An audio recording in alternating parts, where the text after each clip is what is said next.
Muy buenos días, hermanos en Cristo y María. Una mañana más aquí para compartir la palabra dulce de Dios. Hoy es viernes 18 de marzo de 2022. Les habla el Padre Tomás Galarza Figueroa. Este es su canal de gracia y bendición. Pidamos al Señor en esta mañana que nosotros podamos permanecer fieles a su palabra, entender su palabra y ponerla por obra, para de esa manera nosotros ayudar en la construcción del reino de los cielos, cumplir con la misión que le toca a cada uno de nosotros, hacernos cargo de la salvación de nuestros hijos, sabiendo que la salvación tiene un sello muy importante dentro de la comunidad y que los unos tenemos que trabajar por la salvación de los otros. La primera lectura de hoy fue tomada del libro del Génesis en el capítulo 37, versos 3 al 4, versos 12 al 13a, versos 17b al 28. Israel amaba a José. No olviden que Israel y Jacob es el mismo, solo que una vez que Jacob pelea con el ángel y vence, el ángel le cambia el nombre por el nombre de Israel, porque es aquel que ha vencido porque ha batallado, ha luchado contra Dios y contra los hombres y ha vencido en la batalla. Por eso se llama Israel, pero Israel y Jacob son el mismo personaje. Amaba a José. José era uno de sus 12 hijos más que a todos los demás, porque le había nacido en tiempos de su vejez. Y le hizo una túnica con mangas, cosa que no hizo con los demás hermanos.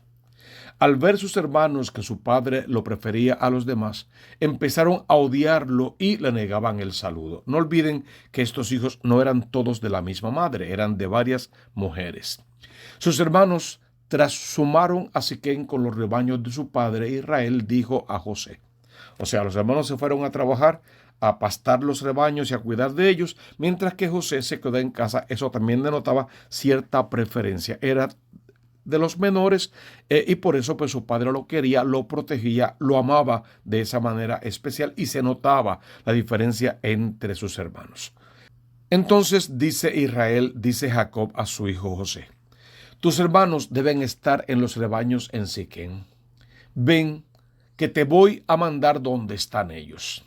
José fue tras sus hermanos y los encontró en Dotán. Ellos lo vieron desde lejos y antes de que se acercara maquinaron su muerte. Aquí comienza toda esta odisea.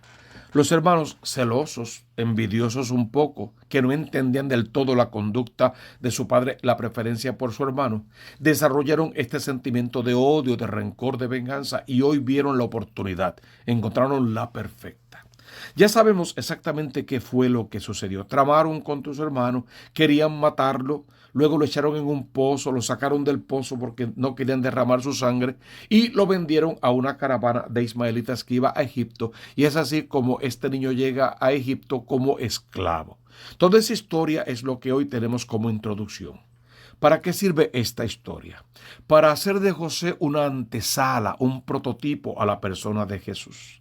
Sus hermanos lo vendieron, sus hermanos creyendo que estaba muerto. De hecho, le dijeron a su papá que había muerto. Sin embargo, José se va a convertir en el salvador del pueblo, básicamente, porque cuando sigamos leyendo la historia nos daremos cuenta de todo lo que pasó con este muchacho allá en Egipto. Y aquel que fue vendido como esclavo, aquel que dieron por muerto, al final salvó al pueblo de Israel y lo liberó del hambre, de la muerte y de otras tantas cosas más.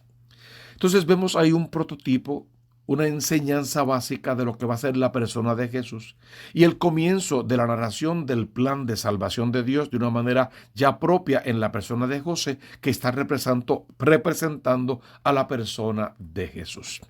Básicamente esa es la historia. Te dejo la lectura abajo en los comentarios para que la puedas leer completa y la encuentras en la Biblia, que es donde mejor la puedes leer toda esta historia.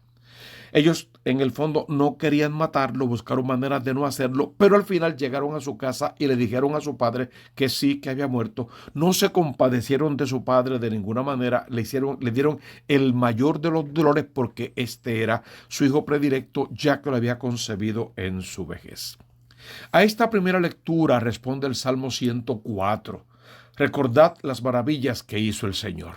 Y narra este salmo básicamente lo que pasó con José, la forma en que sus hermanos lo traicionaron, lo vendieron y todo lo que significó su esclavitud y su llegada a la tierra de Egipto. También debes leer este salmo en casa, ojalá que lo leas con toda la familia y encuentres en él la manera de acercarte cada vez más al amor de Dios y de parte de Dios recibir todo tipo de bendiciones. Veamos el Evangelio de hoy que está tomado según San Mateo en el capítulo 21, versos 33 al 43, verso 45 al 46.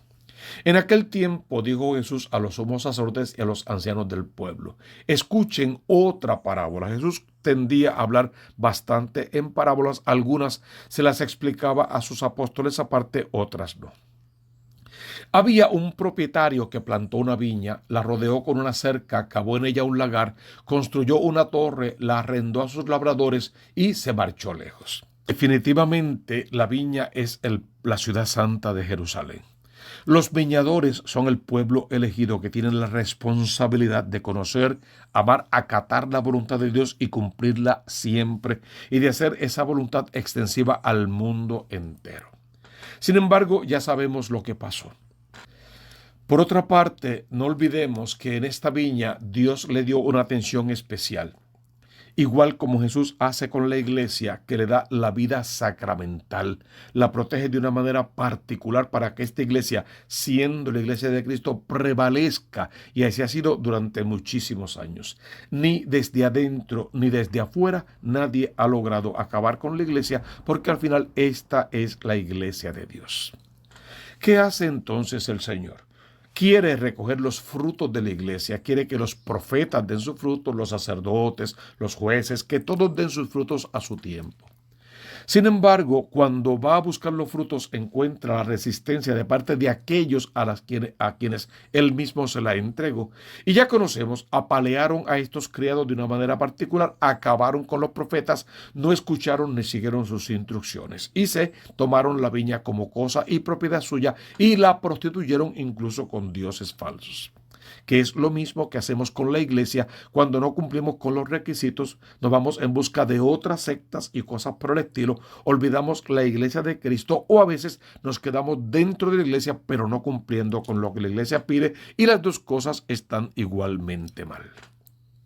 Entonces Dios dice, pues, ¿qué voy a hacer? Voy a enviar a mi propio hijo, que es como que la nota discordante. Tenía Dios que saber si a los criados le hicieron esto, al hijo le harán peor. Sin embargo, de tal manera amó Dios al mundo que envió a su propio hijo. Lo envía y conocemos el resultado. Lo matan igual, lo echan fuera de la viña y definitivamente quieren quedarse con la viña. ¿Qué hará entonces el dueño de la viña cuando venga? Le quitará la viña a estos labradores y se las entregará a otros que paguen sus frutos a tiempo. Fíjate qué hermosa lectura esta, prefigura todo el plan de salvación de Dios, la manera en que Dios se las ingenia para salvarnos a pesar de nuestros pecados y culpas. Aunque rechacemos el amor de Dios, Dios nos sigue amando y quiere que ese amor sea el detonante de nuestra conversión, para que regresemos a la casa del Padre, cumplamos con la vida sacramental, prediquemos a tiempo y a destiempo el reino de los cielos, descubramos el mandamiento del amor y viviendo en ese amor que Dios nos da, entonces nosotros podamos de verdad cultivar los frutos de la viña, recogerlos a tiempo, entregárselos al Señor, que no es otra cosa que nuestra alma en vía de salvación, nuestra alma transparentando todo el amor de Dios y nosotros trabajando para que el nombre de Dios sea conocido, porque su nombre está sobre todo otro nombre y a su nombre toda rodilla tiene que doblarse. El nombre de Dios sea conocido, sea respetado, Dios quede colocado en su lugar y de esa manera todos los pueblos rindan culto de adoración al único y verdadero Dios y todos trabajemos para salvarnos, siempre decimos, ayudando a salvar a otros. Entonces Jesús predicaba de esta manera, enseñaba de esta manera.